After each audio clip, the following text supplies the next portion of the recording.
We're one of Sweden's few privately held incubators, and we want to be a place where companies grow and where people come in with reasonably new ideas. Either they might be been alive for a year or two or so, but reasonably new, and they come here for help or for support to expand their ideas and to be the best they can.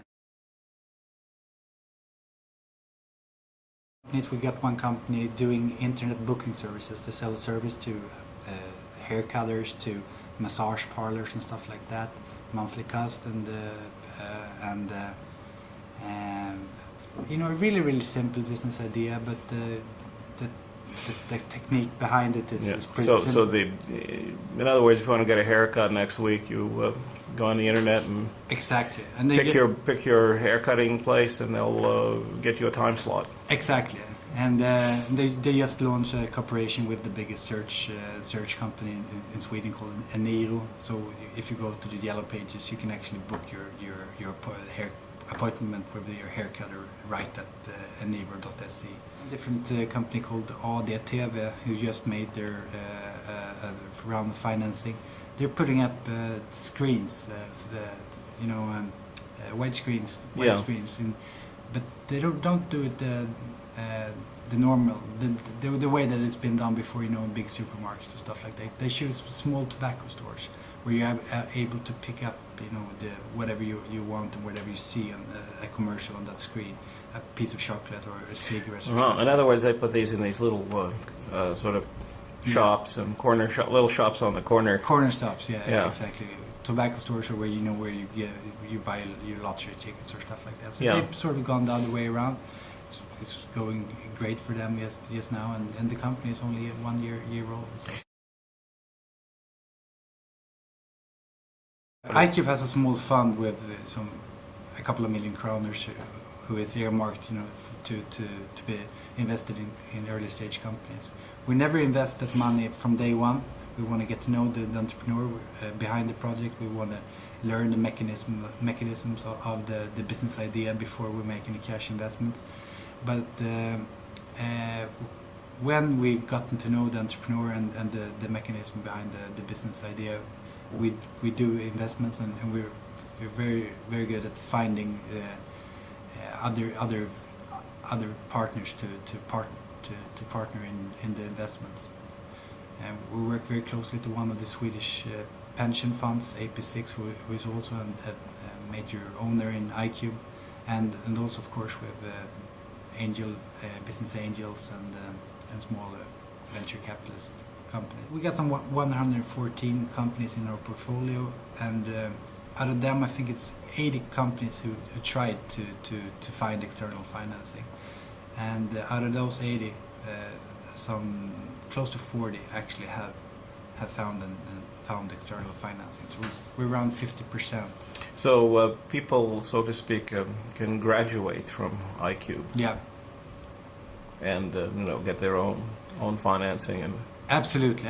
We don't want to call ourselves, educators, but we've gathered 15 people with lots and lots of experience. So when it comes to time when you need that experience, it's very very easy to go downstairs and ask a guy who's done it 10 times before.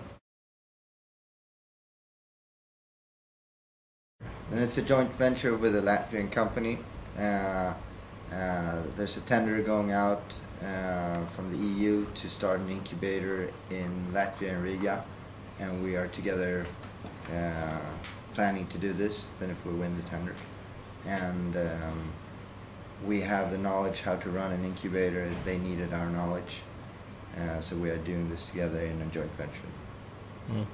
When will you know whether you've succeeded in the tender? Within the next weeks. I would say in probably 2 weeks or so. And we're speaking on the 7th of May, so exactly. Before the end of May. Today's the 6th, 7th, so we have about, in the end of May at least. By the end of May. Yeah.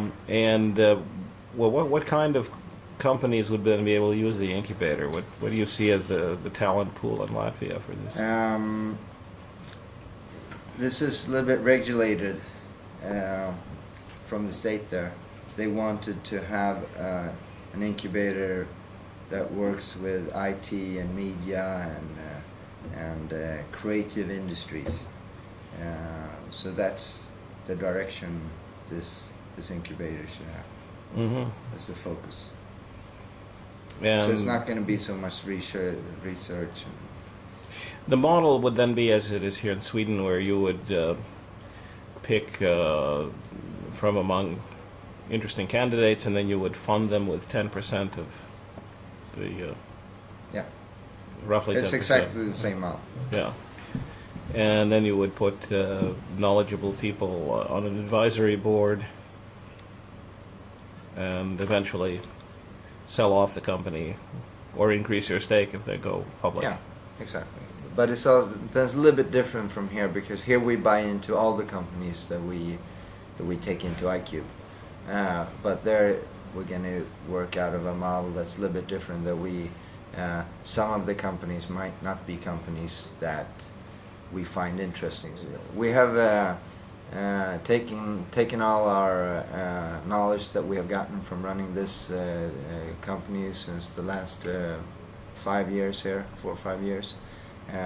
We have written that down, made it a kind of a franchise model. So we have everything written down, from how we would like the premises to be, how we work with companies, the structure capital that we call it, and how our model to pick which entrepreneur we should then accept to IQUBE and so on. So there would be a pretty clear set of guidelines how to Definitely. do the thing. And But it's going to be more of a powered by IQUBE setup. So it's not going to be called IQUBE. It's going to be called the Latvian name.